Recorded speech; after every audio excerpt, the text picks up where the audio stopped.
Good morning, everyone. I am Dr. Mamtayan, Assistant Professor of Economics, Government First Grade College, Tiptur.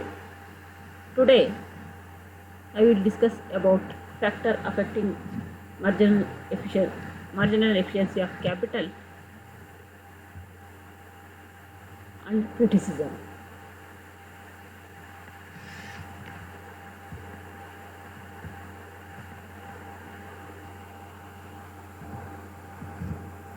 Meaning of marginal efficiency of capital.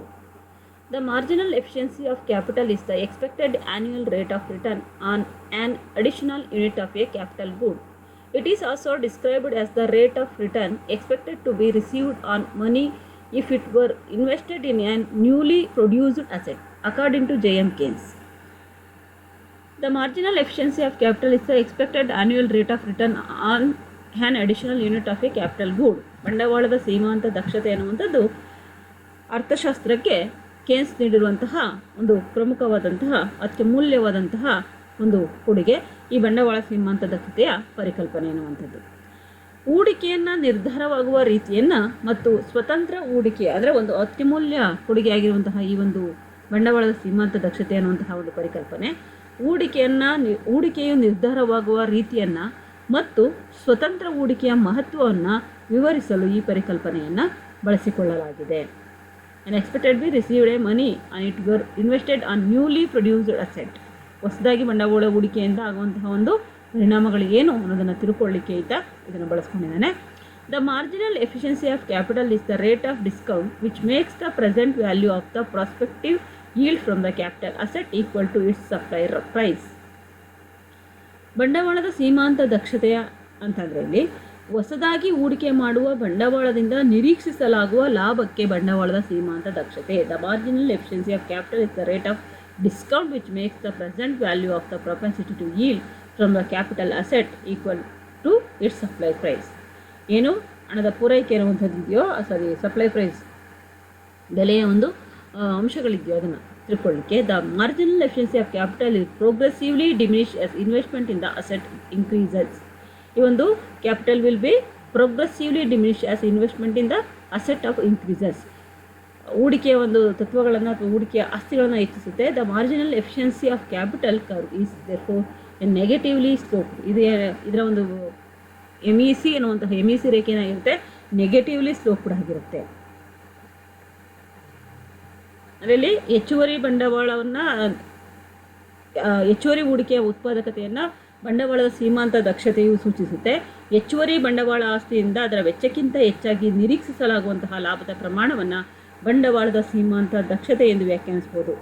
ಒಟ್ಟಾರೆಯಾಗಿ ಅಸ್ತಿತ್ವದಲ್ಲಿರುವಂತಹ ಬಂಡವಾಳಕ್ಕೆ ಸೇರ್ಪಡೆಯಾಗಿ ಹೊಸ ಬಂಡವಾಳವನ್ನು ಹೂಡಿಕೆ ಮಾಡಿದಾಗ ಆ ಹೊಸ ಹೂಡಿಕೆಯಿಂದ ನಿರೀಕ್ಷಿಸಲಾಗುವಂತಹ ಲಾಭದ ಪ್ರಮಾಣವೇ ಬಂಡವಾಳದ ಸೀಮಾಂತ ದಕ್ಷತೆ ಅನ್ನುವಂಥದ್ದು. ಪ್ರಾಧ್ಯಾಪಕ ಕುರಿಹರ ಪ್ರಕಾರ ಬಂಡವಾಳದ ಸೀಮಾಂತ ದಕ್ಷತೆ ಅಂದರೆ ಏನಪ್ಪ ಅಂದರೆ ಇಲ್ಲಿ ಹೆಚ್ಚುವರಿ ಬಂಡವಾಳ ಆಸ್ತಿಗಳ ನಿರೀಕ್ಷಿತ ಇಳುವರಿ ಮತ್ತು ಅವುಗಳ ಪೂರೈಕೆಯ ಬೆಲೆಯ ನಡುವಿನ ಅನುಪಾತ ಅನ್ನುವಂಥದ್ದು. ಇದನ್ನು ಅವರು ಒಂದು ಸೂತ್ರದ ಮೂಲಕ ಹೇಳ್ತಾರೆ, MEC ಈಕ್ವಲ್ಸ್ Q/P. ಇಲ್ಲಿ MEC ಅಂದರೆ ಬಂಡವಾಳದ ಸೀಮಾಂತ ದಕ್ಷತೆ, Q ಅಂದರೆ ಬಂಡವಾಳ ಆಸ್ತಿಯ ನಿರೀಕ್ಷಿತ ಪ್ರತಿಫಲ, P ಅಂದರೆ ಬಂಡವಾಳ ಆಸ್ತಿ ಪೂರೈಕೆಯ ಬೆಲೆ ಅನ್ನುವಂಥದ್ದು. ಕೇನ್ಸ್ನ ಅಭಿಪ್ರಾಯದಲ್ಲಿ ಬಂಡವಾಳದ ಸೀಮಾಂತ ದಕ್ಷತೆ ಎರಡು ಅಂಶಗಳಿಂದ ನಿರ್ಧಾರ ಆಗುತ್ತೆ. The marginal efficiency of capital is influenced by short run as well as the long run factors. This factors are discussed in brief. ಬಂಡವಾಳದ ಸೀಮಾಂತ ದಕ್ಷತೆಯು ಎರಡು ಅಂಶಗಳನ್ನು ಅವಲಂಬಿಸಿದೆ. ಒಂದು ಬಂಡವಾಳದ ಸರಕುಗಳಿಂದ ನಿರೀಕ್ಷಿತ ಪ್ರತಿಫಲ, ಇನ್ನೊಂದು ಬಂಡವಾಳ ಪೂರೈಕೆಯ ಬೆಲೆ, ಡಿಮ್ಯಾಂಡ್ ಫಾರ್ ಪ್ರಾಡಕ್ಟ್.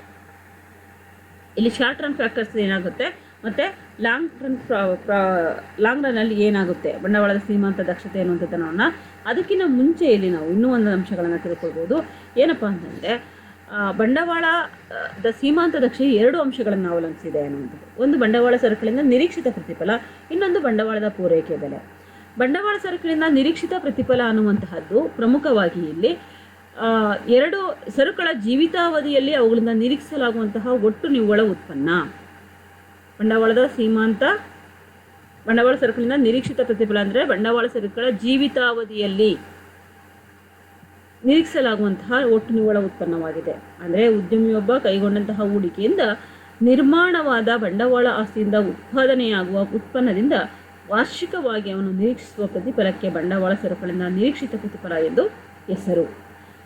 ಅಥವಾ ಇನ್ನೊಂದು ರೀತಿಯಲ್ಲಿ ಹೇಳೋದಾದರೆ, ಬಂಡವಾಳ ಸರಕುಗಳ ಉತ್ಪನ್ನದ ಮಾರಾಟದಿಂದ ಪ್ರತಿ ವರ್ಷ ಉದ್ಯಮಿಗೆ ದೊರೆಯುವ ಪ್ರತಿಫಲವೇ. ಪ್ರತಿ ವರ್ಷ ಅಥವಾ ಏನು ಇಲ್ಲಿ ಹೇಳಿದ margin of capital is the rate of discount which make present value of the profit yield from the capital asset equal to supply price.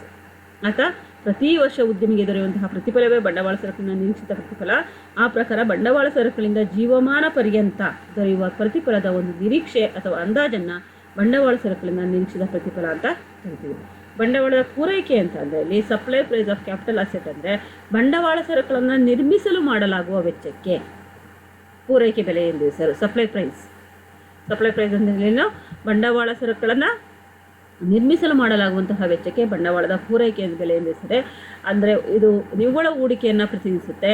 ಬಂಡವಾಳದ ಪೂರೈಕೆ ಬೆಲೆ ಅಂದರೆ ಹೊಸದಾದ ಬಂಡವಾಳ ಆಸ್ತಿಯನ್ನು ನಿರ್ಮಿಸಲು, ಹೊಸದಾಗಿ ಯಾವುದೇ ರೀತಿಯ ನೀವು ಒಂದು ಆಸ್ತಿಯನ್ನು ನಿರ್ಮಾಣ ಮಾಡಲಿಕ್ಕೆ ಮಾಡುವಂತಹ ವೆಚ್ಚವೇ ಹೊರತು ಅಸ್ತಿತ್ವದಲ್ಲಿರುವ ಬಂಡವಾಳ ಆಸ್ತಿಯ ವೆಚ್ಚವಲ್ಲ. ಈಗ ಆಲ್ರೆಡಿ ಇರೋದಲ್ಲ, ಹೊಸದಾಗಿ ನೀವು ಏನನ್ನು ವೆಚ್ಚ ಮಾಡ್ತಿರೋ ಬಂಡವಾಳ ಆಸ್ತಿನ ನಿರ್ಮಾಣ ಮಾಡಲಿಕ್ಕೆ ಅದನ್ನು ಬಂಡವಾಳದ ಪೂರೈಕೆ ಬೆಲೆ ಅಂತ ಕರೀತಾರೆ. ಉದಾಹರಣೆಗೆ ಹೊಸದಾಗಿ ಕಾರ್ಖಾನೆಯನ್ನು ನಿರ್ಮಿಸಬೇಕಾದ್ರೆ ಅದಕ್ಕೆ ತಗುಲುವ ವೆಚ್ಚವನ್ನು ಬಂಡವಾಳದ ಪೂರೈಕೆ ಬೆಲೆ ಅಂತ ಕರಿತೀವಿ.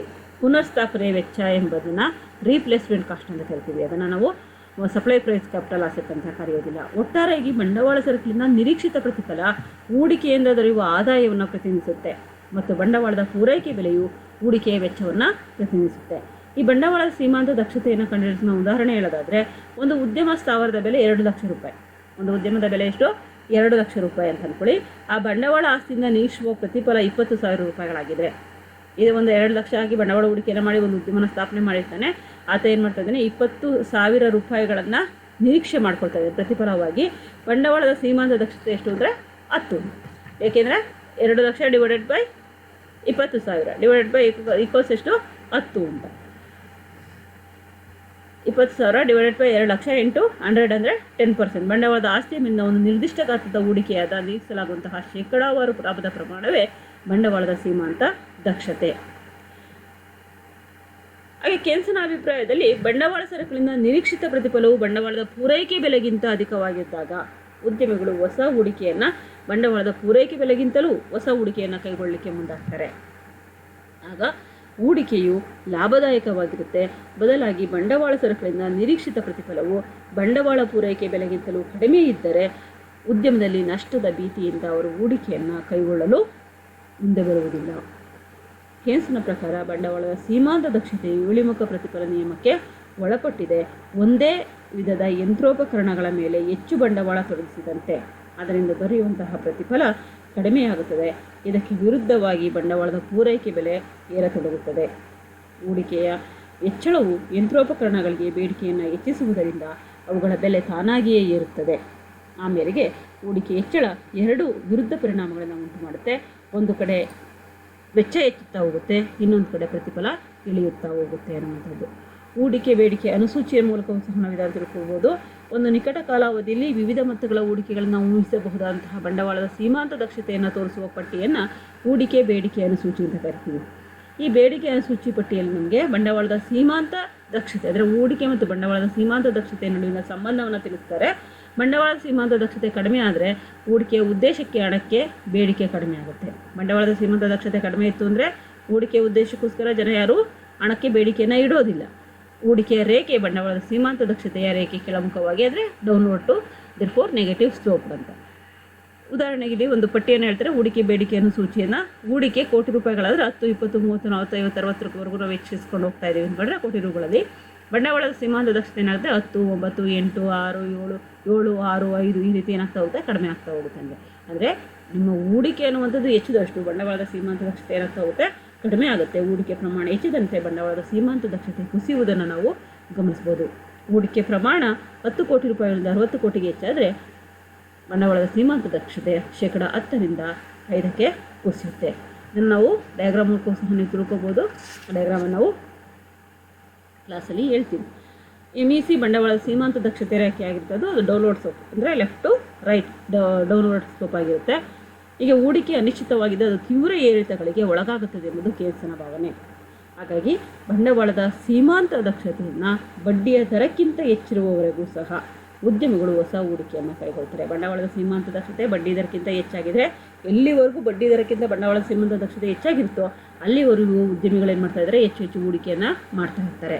ಇವೆರಡೂ ಸಮನಾದಾಗ, ಅಂದರೆ ಹೂಡಿಕೆ ಮತ್ತು ಬಡ್ಡಿಯ ದರ ಎರಡೂ ಸಮನಾದಾಗ ಬಂಡವಾಳದ ಸೀಮಾಂತ ದಕ್ಷತೆಗಿಂತ, ಅಂದರೆ ಬಂಡವಾಳದ ಸಮನಾದಾಗ ಹೂಡಿಕೆ ನಿಲ್ಲುತ್ತದೆ.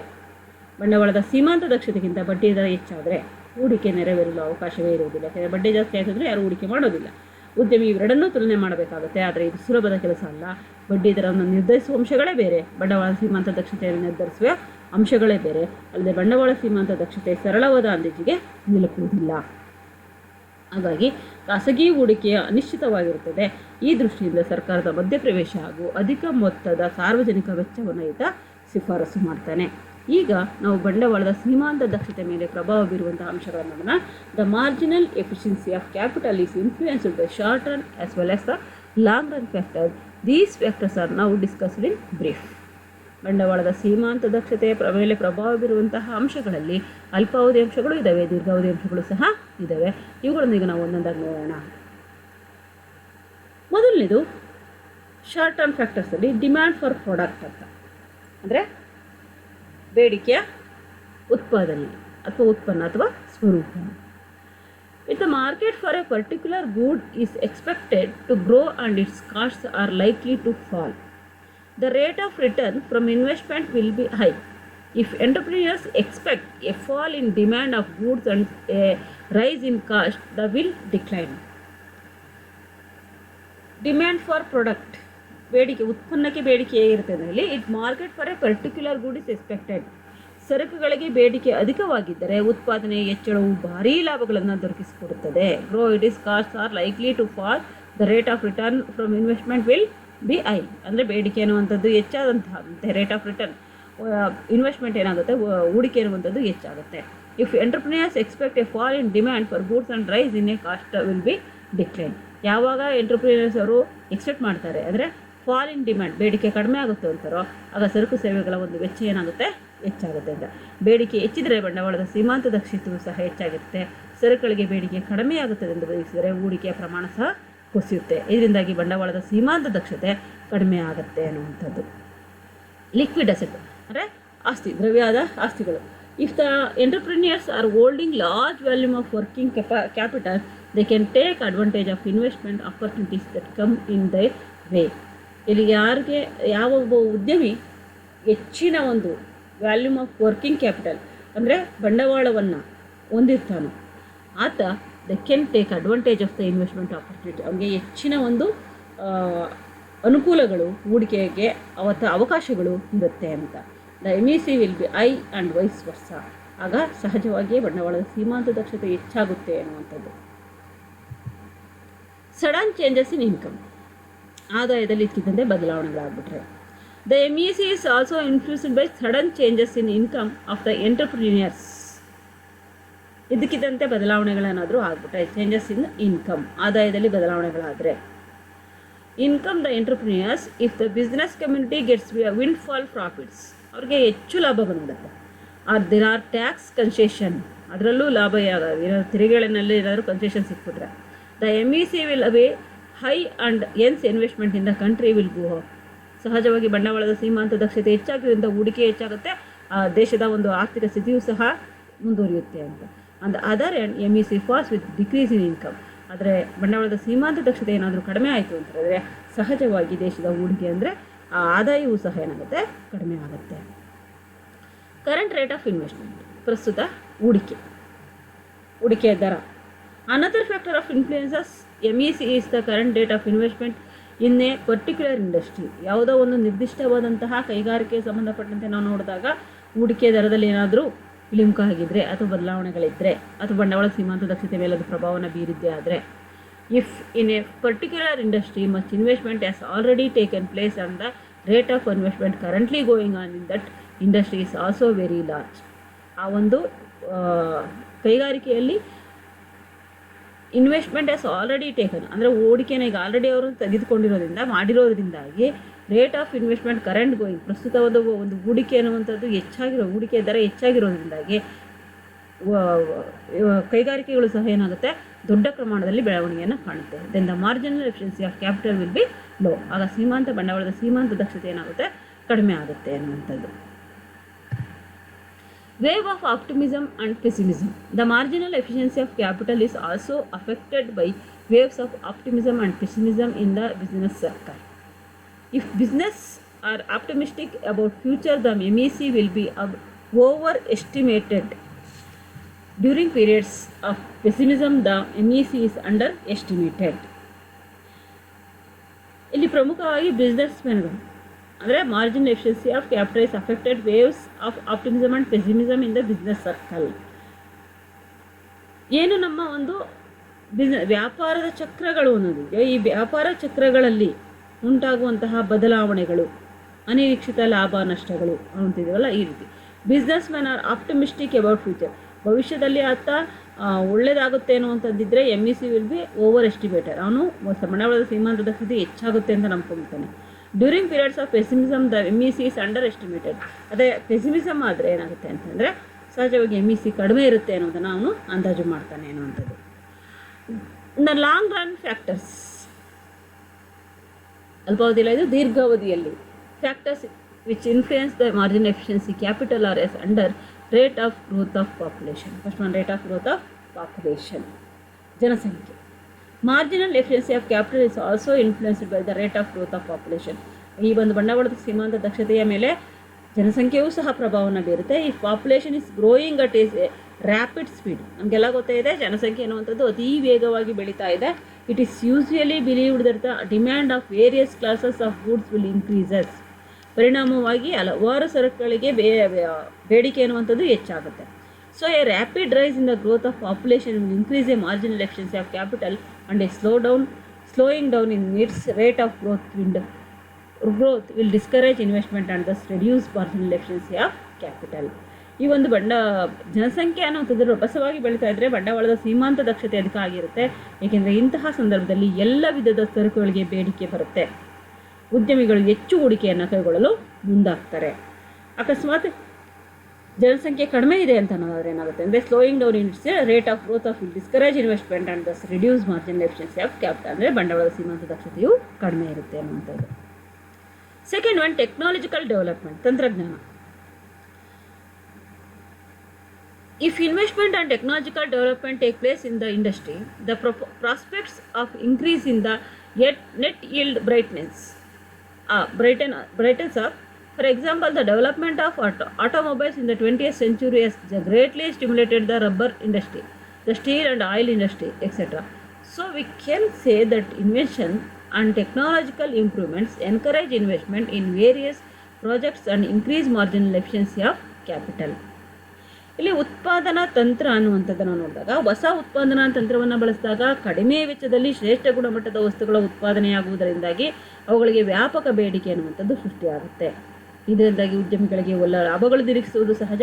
ಆಮೇಲೆ ಉತ್ಪಾದನಾ ತಂತ್ರ ಹೊಸದಾಗಿದ್ದರೆ, ಆಗಾಗ್ಗೆ ಮಾರ್ಪಾಡು ಹೊಂದುತ್ತಿದ್ದರೆ ಬಂಡವಾಳದ ಸೀಮಾಂತ ದಕ್ಷತೆ ಹೆಚ್ಚಾಗಿರುತ್ತೆ. ಇದಕ್ಕೆ ವಿರುದ್ಧವಾಗಿ ಉತ್ಪಾದನಾ ತಂತ್ರ ಹಳೆಯದಾಗಿದ್ದರೆ ಬಂಡವಾಳದ ಸೀಮಾಂತ ದಕ್ಷತೆ ಕಡಿಮೆ ಇರುತ್ತೆ. ಇಲ್ಲಿ ಉದಾಹರಣೆಯನ್ನು ಕೊಡ್ತಾರೆ ಅವರು, ಡೆವಲಪ್ಮೆಂಟ್ ಆಫ್ ಆಟೋಮೊಬೈಲ್ಸ್. ಉದಾಹರಣೆಗೆ ಇಲ್ಲಿ investment technological development take place in industry, the prospects of increase the net yield right of. For example, the development of automobile industry 20ನೇ ಶತಮಾನದಲ್ಲಿ ತುಂಬ ಅತ್ಯಂತ ವೇಗವಾಗಿ ಬೆಳೀತಾ ಇದೆ. ಅದರಲ್ಲೂ ಸಹ ರಬ್ಬರ್ ಇಂಡಸ್ಟ್ರಿ ಮತ್ತು ಸ್ಟೀಲ್ ಆ್ಯಂಡ್ ಆಯಿಲ್ ಇಂಡಸ್ಟ್ರಿ ಇವುಗಳು ಹೆಚ್ಚಾಗಿ ಬೆಳೀತಾ ಇದ್ದಾವೆ. So we can say that invention and technological improvements encourage investment. ಇದು ಏನಾಗುತ್ತೆ ಅಂದರೆ ಈ ಒಂದು ತಂತ್ರಜ್ಞಾನ ನಮ್ಮನ್ನು ಹೂಡಿಕೆನ ಹೆಚ್ಚು ಮಾಡಲಿಕ್ಕೆ ಅಂದರೆ ಎಂಕರೇಜ್ ಮಾಡುತ್ತೆ. Various projects on increase marginal efficiency of capital. Third one, the quantity of capital goods and irrelevant types already in existence. The quantity ಅಂದರೆ ಪ್ರಮಾಣ.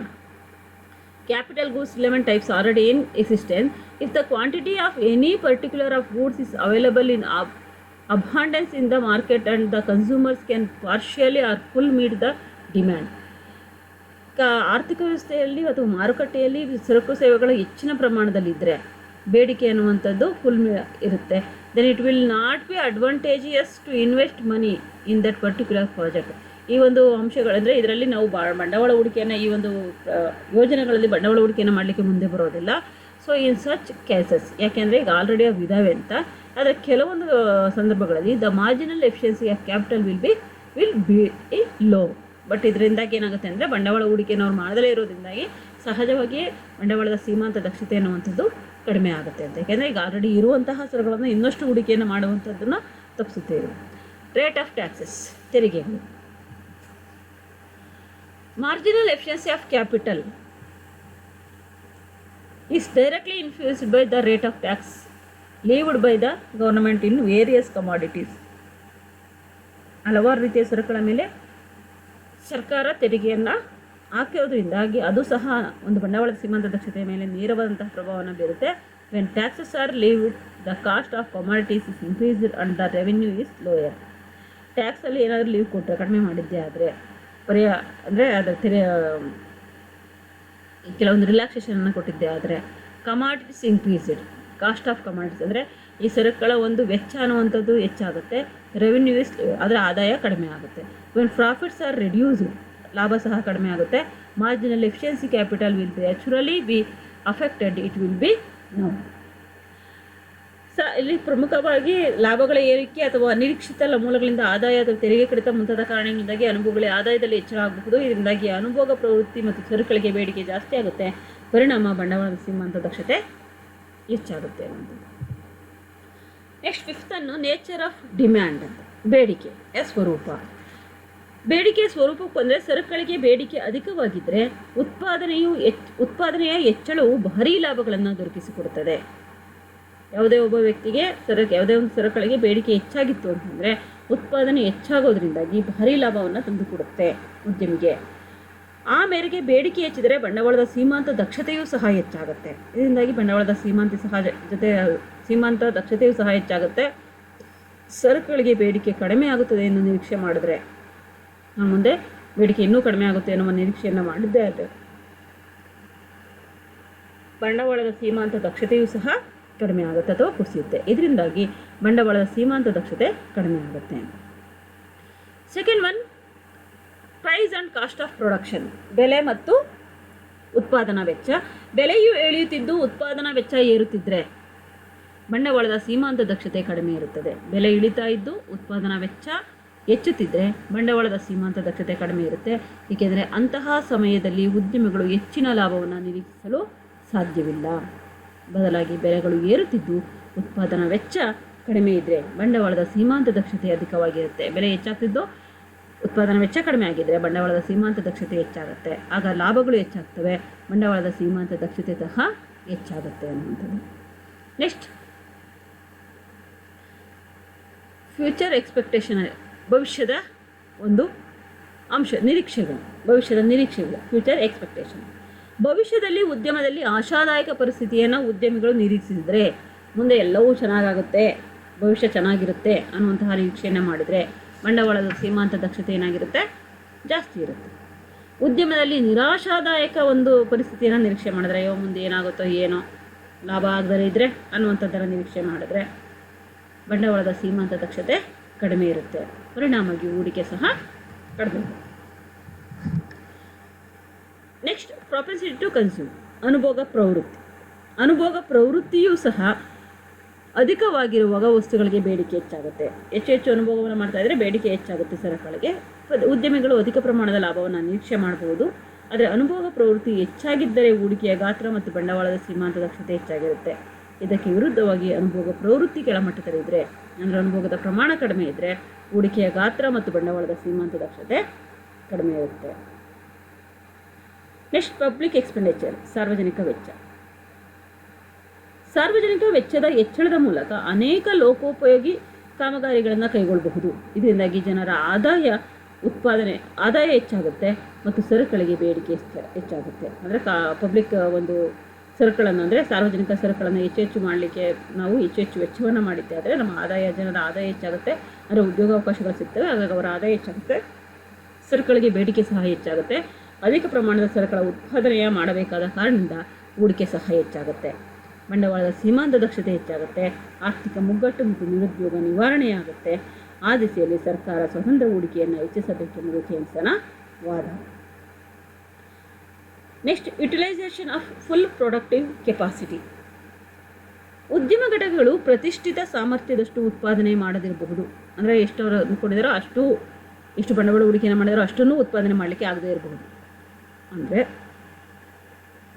ಅವು ಇನ್ನೂ ಉತ್ಪಾದನೆಯನ್ನು ವಿಸ್ತರಿಸಲು ಸಾಮರ್ಥ್ಯ ಹೊಂದಿದ್ದು ಪ್ರಸ್ತುತದಲ್ಲಿ ಉತ್ಪಾದನಾ ಸಾಮರ್ಥ್ಯ ಅರೆ ಬಳಕೆಯಾಗುತ್ತಿರಬಹುದು.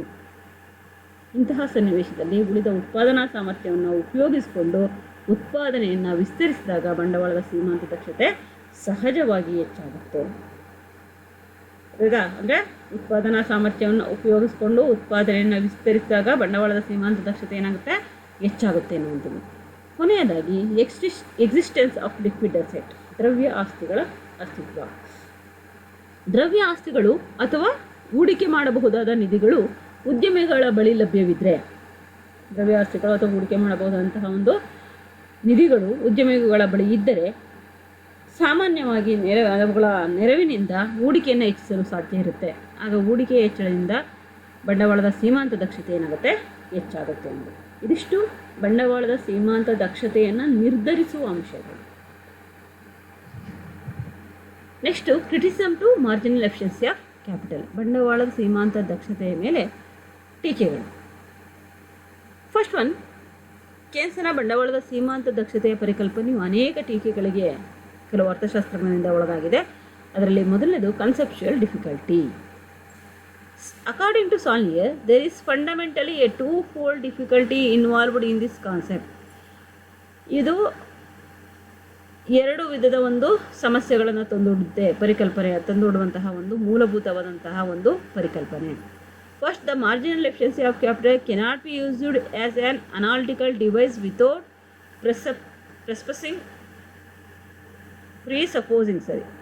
presupposing a whole structure of distribution theory. ಇಡೀ ಒಂದು ಹಂಚಿಕೆಯ ಸಿದ್ಧಾಂತದಲ್ಲಿ ಒಂದು ತಪ್ಪುವಾದಂತಹ ತತ್ವವನ್ನು ಇದು ತಂದುಕೊಡುತ್ತೆ ಅನ್ನೋದು. Which enables us to distinguish between and evaluate the contribution of all the products factors. Saulnier points that this conceptual difficulty is not adequately considered by Keynes. ಬಂಡವಾಳದ ಸೀಮಾಂತ ದಕ್ಷತೆಯ ಒಂದು ಪರಿಕಲ್ಪನೆ ಬಂಡವಾಳದ ಉತ್ಪಾದಕತೆಯನ್ನು ಧರಿಸುವ ವಿವಿಧ ಅಂಶಗಳನ್ನು ಸಮರ್ಪಕವಾಗಿ ವಿವರಿಸುವುದಿಲ್ಲ ಎಂಬುದು ಸಾಲ್ನಿಯರ್ ಅವರ ಅಭಿಪ್ರಾಯ. ಕೇನ್ಸ್ ಪ್ರಸ್ತುತಪಡಿಸುವಂತಹ ಬಂಡವಾಳದ ಸೀಮಾಂತ ದಕ್ಷತೆ ವಿಶ್ಲೇಷಣೆ ಅನ್ನುವಂಥದ್ದು ಅಪರಿಪೂರ್ಣವಾದದ್ದು ಅನ್ನುವಂಥದ್ದಾಗಿದೆ. Second one, inadequate explanation. The determination of the shape of investment demand function is inadequate explained by Keynes. ಇದು ಸರಿಯಾದ ಒಂದು ವಿವರಣೆಯನ್ನು ಅಥವಾ ವಿಶ್ಲೇಷಣೆಯನ್ನು ನೀಡೋದಿಲ್ಲ, ಅಪೂರ್ಣ ವಿಶ್ಲೇಷಣೆಯನ್ನು ನೀಡುತ್ತೆ. Variations in profitability of capital in relation to its productivity are ignored in Keynesian theory. ಇಲ್ಲಿ ಲಾಭದಲ್ಲಿ ಆಗುವಂತಹ ಅಥವಾ ಬಂಡವಾಳದಲ್ಲಿ ಆಗುವಂತಹ ಒಂದು ಬಂಡವಾಳ ಮತ್ತು ಲಾಭ, ಪ್ರಾಫಿಟಬಿಲಿಟಿ ಆಫ್ ಕ್ಯಾಪಿಟಲ್, ಬಂಡವಾಳಕ್ಕೆ ಆಗುವಂತಹ ಲಾಭದಲ್ಲಿ ಪ್ರೊಡಕ್ಟಿವಿಟಿ ಆರ್ ಅಂದರೆ ಉತ್ಪನ್ನಕ್ಕೂ ಸಹ ಇರುವಂತಹ ಸಂಬಂಧವನ್ನು ಕೇನ್ಸ್ನ ಸಿದ್ಧಾಂತದಲ್ಲಿ ನಾವು ಇಗ್ನೋರ್ ಮಾಡಿರೋದನ್ನು ನೋಡ್ತೀವಿ. ಉತ್ಪನ್ನ ಮತ್ತು ಬಂಡವಾಳದ ಒಂದು ಲಾಭ ಇವುಗಳಿಗಿರುವಂತಹ ಸಂಬಂಧನ ಅವರು ಇಗ್ನೋರ್ ಮಾಡಿದ್ದಾರೆ ಅನ್ನುವಂಥದ್ದು.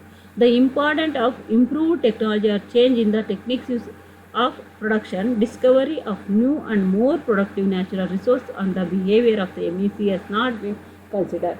ಇಲ್ಲಿ ನಾವು ಬಹಳ ಪ್ರಮುಖವಾಗಿ ಹೇಳುವಂಥದ್ದೇನಪ್ಪ ಅಂತಂದರೆ ಇಂಪೋರ್ಟ್ ಆಫ್ ಇಂಪ್ರೂವ್ಡ್ ಟೆಕ್ನಾಲಜಿ, ತಂತ್ರಜ್ಞಾನವನ್ನು ನಾವು ಆಮದು ಮಾಡಿಕೊಂಡಿದ್ದೇ ಆದರೆ ಅಥವಾ ಚೇಂಜ್ ಮಾಡಿದ್ದೇ ಆದರೆ, ಟೆಕ್ನಾಲಜಿಯನ್ನು ಚೇಂಜ್ ಮಾಡಿದ್ದೇ ಆದರೆ ಉತ್ಪಾದನೆಗೆ ಸಂಬಂಧಪಟ್ಟಂತೆ, Discovery of new more productive natural resource, ಹೊಸ ಒಂದು ಉತ್ಪನ್ನಗಳನ್ನು ನೈಸರ್ಗಿಕ ಸಂಪನ್ಮೂಲಗಳನ್ನು ಬಳಸ್ಕೊಂಡಿದ್ದೇ ಆದರೆ ನಾವು MECಯನ್ನು ಮಾರ್ಜಿನಲ್ ಎಫಿಷಿಯನ್ಸಿ ಆಫ್ ಕ್ಯಾಪಿಟಲ್ ಅನ್ನುವಂಥದ್ದು ಏನಿದೆಯೋ ಇದನ್ನು ನಾವು ನಿರ್ಧಾರವನ್ನು ಅಂದರೆ ಅದರ ಮೇಲೆ ಆಗುವಂತಹ ಒಂದು ಮೌಲ್ಯಯುತವಾದಂತಹ behavioral of the MEC has not been consider, ಯಾವ ರೀತಿ ಬದಲಾವಣೆಗಳಾಗುತ್ತೆ ಅನ್ನೋದನ್ನು ನಾವು ಕನ್ಸಿಡರ್ ಮಾಡಲಿಕ್ಕೆ ಆಗೋದಿಲ್ಲ.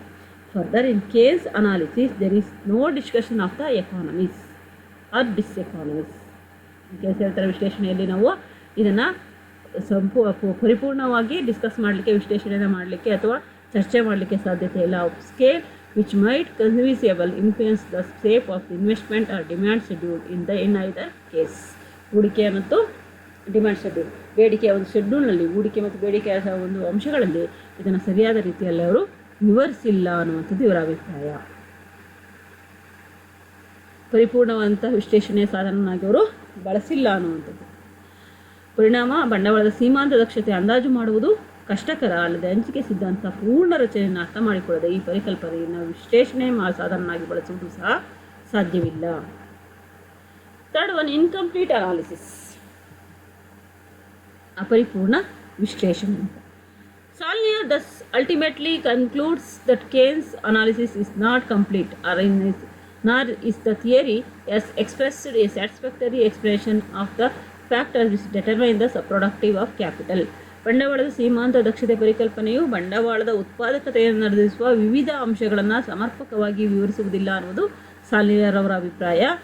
ಅವರ ಪ್ರಕಾರ ಕೇನ್ಸ್ ಪ್ರಸ್ತುತಪಡಿಸಿರುವಂತಹ ಬಂಡವಾಳದ ಸೀಮಾಂತ ದಕ್ಷತೆಯ ವಿಶ್ಲೇಷಣೆಯು ಅಪೂರ್ಣವಾಗಿದೆ.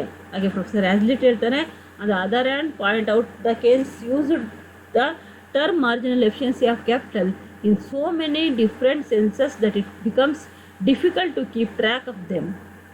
ಇದನ್ನು ನಾವು different senses that becomes difficult to keep track them, ಇದನ್ನು ಅರ್ಥ ಮಾಡ್ಕೊಳ್ಳೋದನ್ನು, ಆ ಟ್ರ್ಯಾಕನ್ನು ಕಂಡುಹಿಡ್ಕೊಳ್ಳೋದೇ ಕಷ್ಟ ಆಗುತ್ತೆ. ಮಾರ್ಜಿನಲ್ ಎಫಿಷಿಯನ್ಸಿ ಕ್ಯಾಪಿಟಲ್ ಬಂಡವಾಳದ ಸೀಮಾಂತ ದಕ್ಷತೆಯನ್ನು ಇನ್ so many different. He has himself not adhered to any fixed meaning of the concept.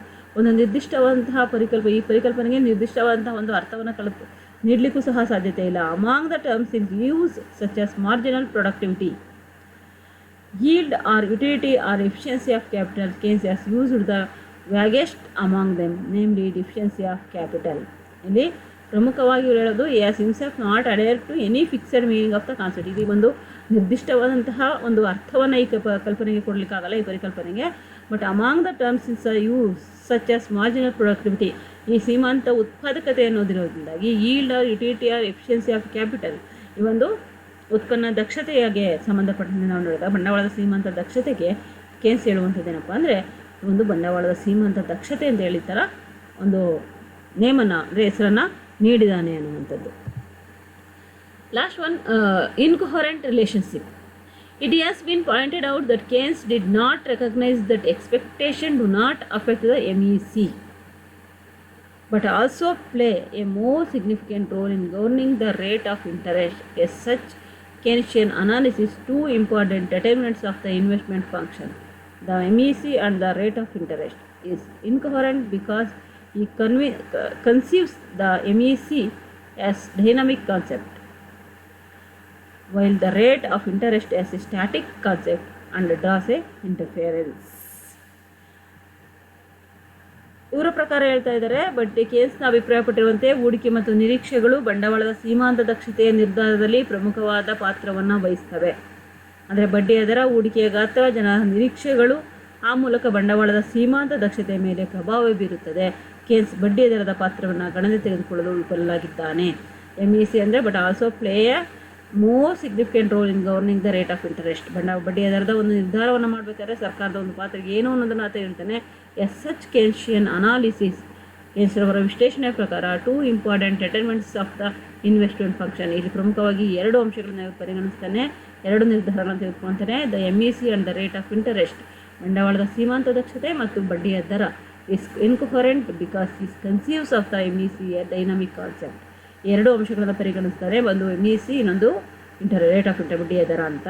ಆದರೆ ಇದರಲ್ಲಿ ಪ್ರಮುಖವಾಗಿ ನಾವು ಹೇಳಿದಾಗ MEC is a dynamic concept, ಬಂಡವಾಳದ ಸೀಮಾಂತ ದಕ್ಷತೆ ಅನ್ನುವಂಥದ್ದು ಹೂಡಿಕೆಯನ್ನು ಬಂಡವಾಳದ ನಿರ್ಧರಿಸುವಲ್ಲಿ ಪ್ರಮುಖವಾಗಿರುವಂತಹ ಒಂದು ಅಂಶ. While the rate of interest is a static, ಬಡ್ಡಿಯ ದರ ಅನ್ನುವಂಥದ್ದು ಸ್ಥಿರವಾದದ್ದು ಅನ್ನುವಂತಹ ಒಂದು ಪರಿಕಲ್ಪನೆಯನ್ನು ಹೊಂದಿದ್ದಾನೆ. Is a draw in inference.